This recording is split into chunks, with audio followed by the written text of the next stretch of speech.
Target है कि तुम कैसे गवर्नमेंट जॉब तक पहुंचो। ये आज भी इंडिया में मिडिल क्लास का एक सपना है। और मैंने तो क्योंकि ये चीज़ हासिल की है, इसीलिए मैं कह सकती हूँ बेटा, ये अचीव करने के बाद ना इंडिया की सोसाइटी में एक कॉन्फिडेंस अपने आप बढ़ जाता है कि हमने एक चीज़ हासिल कर ली। आपकी पढ़ाई लिखाई, आपके कागज़, आपकी डिग्री, ये सब आपके घर रखी रहती है। लोग आपसे जब आप आज से 5 साल बाद कोई नहीं पूछेगा कि कितनी डिग्री है तुम्हारे पास, लेकिन ये पूछेंगे क्या कर रहे हो। इस क्या कर रहे हो का आंसर जैसा होगा ना, उतनी ही रिस्पेक्ट मिलेगी। तुम कहोगे कुछ नहीं कर रहे, घर बैठे हैं, तो सामने वाले की नज़रों में एकदम से तुम्हारी स्थिति नीचे। और तुम कहोगे मैं फलां जगह पे मैं ये काम कर रहा हूँ, वो डिपेंड करता है कि तुम क्या काम करोगे। उसके मन में नज़रों में वैसी ही रिस्पेक्ट पाओगे। ये ना बेटा अर्न की जाती है इज्जत। और मुझे तो ठीक भी लगता है कि जिस इंसान ने जो ओहदा पाया उसकी वैसी इज्जत होनी भी चाहिए। ये भी तो दिखाता है ना कि आपने मेहनत की है कि नहीं की।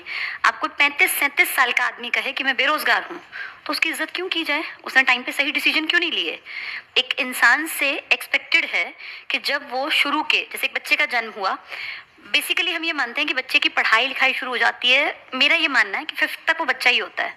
5th तक उसको बहुत बर्डन नहीं डालना चाहिए। ठीक है भैया, खेल रहा है, मौज मस्ती कर रहा है, पढ़ रहा है, ऐसा नहीं होना चाहिए तेरा टारगेट है, उस टारगेट से मत हटना। तुझे बस वो अर्जुन की जैसे आंख दिखाई दे रही थी मछली की, ऐसे नहीं नहीं नहीं। 5वीं तक खेलने दो, मौज मस्ती करने दो। क्या फर्क पड़ता है थोड़े नंबर कम ले आएगा तो, पर अच्छी आदतें डेवलप कर दो। पढ़ना एक आदत है बेटा, वो डेवलप कर दो। चाहे वो एक्स्ट्रा किताबें पढ़े, कॉमिक्स पढ़े, एक्स्ट्रा कहानियां सुने। लेकिन मुझे ऐसा लगता है 6th क्लास से बच्चे की पढ़ाई शुरू हो जाती है। क्योंकि इसमें याद करो, तुम लोग जब 6th में थे, तुम्हारी फिजिक्स, केमिस्ट्री, बायो के डिवीजन हो गए थे किताब में। तुम्हारी हिस्ट्री, पॉलिटिकल, ज्योग्राफी किताबें अलग बन गई थी। यहाँ से मेन पढ़ाई स्टार्ट होती है, जिसको हम पढ़ाई कहते हैं, जो एक समझ के साथ आगे बढ़ेगी। यहाँ से 6th से और 12th तक एक बच्चा लगभग सा एक तय कर लेता है सफ़र, जिससे ये आइडिया लग सकता है कि ये क्या करने वाला है। कुछ लोग एक्सेप्शनल होते हैं कि भैया वो 12वीं तक बिल्कुल बेवकूफ़ थे, मूर्ख थे, अचानक से उन्होंने बदलाव किया। लेकिन ऐसे बेटा उंगलियों पे गिने जाएं केसेस। तुम ऐसा देखो कितने लोगों को जानते हो, 99% बच्चा जैसी उसकी आदत होती है ना, वैसे ही इंसान बनता है। अपने आप को बहुत बदलना इतना आसान नहीं होता। आदतों से तो इंसान जाना जाता है, बनता है। तो यहाँ अगर बच्चे ने पढ़ाई कर ली तो बहुत अच्छी बात है। लेकिन इंडिया में प्रॉब्लम ये है कि 12th तक तो ये अकल ही नहीं आती कि पढ़ना क्यों है। सिर्फ एक मार्क्स लेने के लिए बच्चा पढ़ता जाता है। तुम लोग भी, मैं भी, हम सब सिर्फ टारगेट रखते थे अच्छे मार्क्स लाना, या कुछ लोग सिर्फ पास होना। उस पढ़ाई का आगे जाके क्या होगा ये तो समझ ही नहीं थी। अब तुम सब 12th पास हो, तुम में से कुछ लोग अंडर ग्रेजुएट हैं, कुछ आफ्टर ग्रेजुएशन आए हैं। अब तुम्हें समझ में आ रहा होगा 12th से निकलने के बाद कि एक्चुअल में पढ़ाई पढ़ाई के लिए नहीं होती। पढ़ाई होती है सक्सेसफुल बनने के लिए। और सक्सेस के पैरामीटर हर देश में अलग अलग हैं। हमारी इंडियन सोसाइटी में सक्सेस इज इक्वल टू अच्छी जॉब, है ना? इसी को तो मानते हैं हम लोग। कुछ लोगों के मन में आएगा यार हम सरकारी नौकरी की तैयारी करें, हम बिजनेस कर लेना चाहिए, बिल्कुल करना चाहिए। बिजनेस ज़्यादा पैसे कमा के देगा, बिजनेस ज़्यादा बड़ा घर बना सकता है, बहुत अच्छी गाड़ी ले सकते हैं बिजनेस करके। पर बेटा बिजनेस ज़बान से नहीं होता और ना कहने भर से होता है। बिजनेस के गुण होते हैं, हर इंसान में नहीं होते। पैसा बहुत लोग लगाते हैं, लेकिन सब तो सक्सेसफुल नहीं होते ना। पहली चीज़ है बिजनेस के लिए, सबसे पहली चीज़, हमारे पास पैसा है। अगर पैसा अपना नहीं है तो क्या हमारा आइडिया इतना ताकतवर है कि कोई बाहर से हमें पैसा दे दे? जैसे बहुत बार लोगों के पास बड़े क्रिएटिव आइडियाज़ होते हैं लेकिन पैसा नहीं होता, लेकिन उनके अच्छे आइडियाज़ पर उनको फंडिंग मिल जाती है। तो क्या हमारे पास इतना गुण है कि हमारे आइडिया से हम किसी को इम्प्रेस कर सकें, पैसे वाले को, वो हमारे बिजनेस में पैसा लगा दे? अगर ऐसा नहीं है तो फिर ये सोचना बेवकूफ़ी है बेटा। जब बेस ही नहीं है, बैक ही नहीं है, तो बिजनेस कहाँ से करोगे? बिजनेस का मतलब होता है पहले कुछ लागत लगाना। बिजनेस को क्या मानते हो तुम, अपने आप हो जाएगा? तुम्हें कोई ज़मीन का टुकड़ा लेना पड़ेगा, किराए पे ही सही। अगर कोई बहुत छोटी सी दुकान भी डाले ना, तो उसमें लाखों रुपए का इनपुट लगाना पड़ता है बेटा। दुकान ऐसे नहीं होती, दुकान भरनी पड़ती है। पैसा कहाँ से लाओगे और क्या बिजनेस करोगे? कुछ लोग अपने जीवन में अलग हट के काम करते हैं और बहुत सक्सेसफुल होते हैं, लेकिन उन कुछ लोगों की गिनती बहुत लिमिटेड होती है। बहुत सक्सेसफुल होते हैं, लेकिन उन कुछ लोगों की गिनती बहुत लिमिटेड होती है। क्या तुम्हारे पीछे इतनी बैक है, ये सबको देखना चाहिए बेटा। बहुत अच्छा लगता है सुन के कि नौकरी लेने वाले नहीं, नौकरी देने वाले बनो, बड़ा पॉजिटिव फील होता है। लेकिन उस नौकरी देने वाले का मतलब है जो तुम्हारे यहाँ नौकरी करेगा उसको तुम्हें पैसे भी देने हैं। मुफ्त में तो कोई नौकरी नहीं करेगा। उतनी सैलरीज कहाँ से निकालोगे? क्या हमारे पीछे बैक है?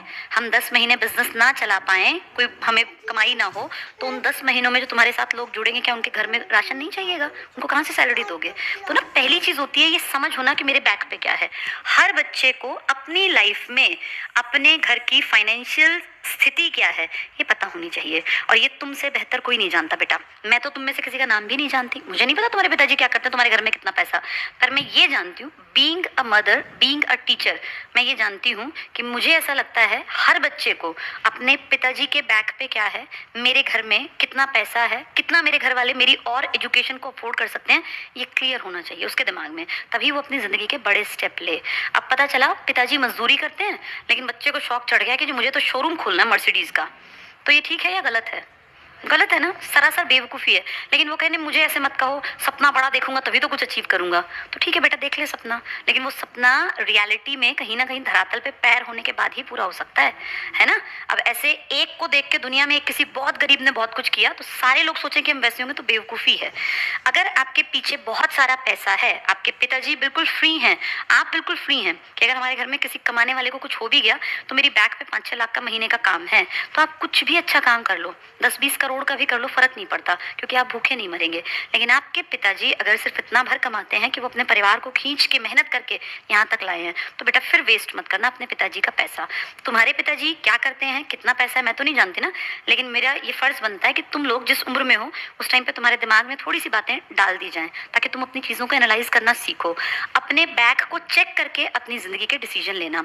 ऐसा कोई भी डिसीजन मत लेना जो तुम्हारे घर वालों पे बहुत हावी हो, बहुत ज़्यादा, क्योंकि उन्होंने तुम जितने लोग बैठे हो ना, तुम सब लगभग 20 के आसपास के हो, कोई 18, कोई 20, कोई 21, कोई 22, 4 साल कम और ज़्यादा से फ़र्क नहीं पड़ता। तुम्हारे पिताजी 100% 50 के लपेटे में आ गए होंगे, क्योंकि एक बच्चे में, एक अगली पीढ़ी में 25-30 साल का गैप होता है। इस उम्र के बाद ना बेटा जवान नहीं होते, बुढ़ापा आता है, कंधे झुकेंगे, कमर में दर्द स्टार्ट होगा, घुटने भी दर्द करेंगे, नेचुरल प्रोसेस है, हर आदमी बुढ़ा होगा, चाहे मैं हूँ, चाहे तुम हो, चाहे हमारे माँ बाप थे। हर आदमी जब उम्र बढ़ती है तो काम ज्यादा कर पाता है या कम कर पाता है? कम ना। उनका काम अब घटेगा, बढ़ेगा नहीं। तो तुम्हें अपने कंधे मजबूत करने हैं ताकि तुम उनके काम को आगे बढ़ा पाओ। अब या तो अपने पिताजी का जो बैक पे काम है उसी को आगे बढ़ाओ, और अगर वो कोई बिजनेस नहीं करते हैं, वो कोई नौकरी करते हैं, किसानी करते हैं, मजदूरी करते हैं, कोई रेहड़ी लगाते हैं, कहीं प्राइवेट जॉब पे जाते हैं, कोई गवर्नमेंट जॉब में जाता है, तो ये सोचो कि हमें अपना काम अलग करना पड़ेगा, है ना। 2 तरह के लोग होते हैं। अब अंबानी के बेटों को कोई चिंता थोड़ी ना है बेटा, जिस दिन अंबानी को कुछ होगा तो उसके बेटे उसके बिजनेस पे आके बैठ जाएंगे, उनको कुछ भी नहीं करना, वो ना भी पढ़ते तब भी चल जाता।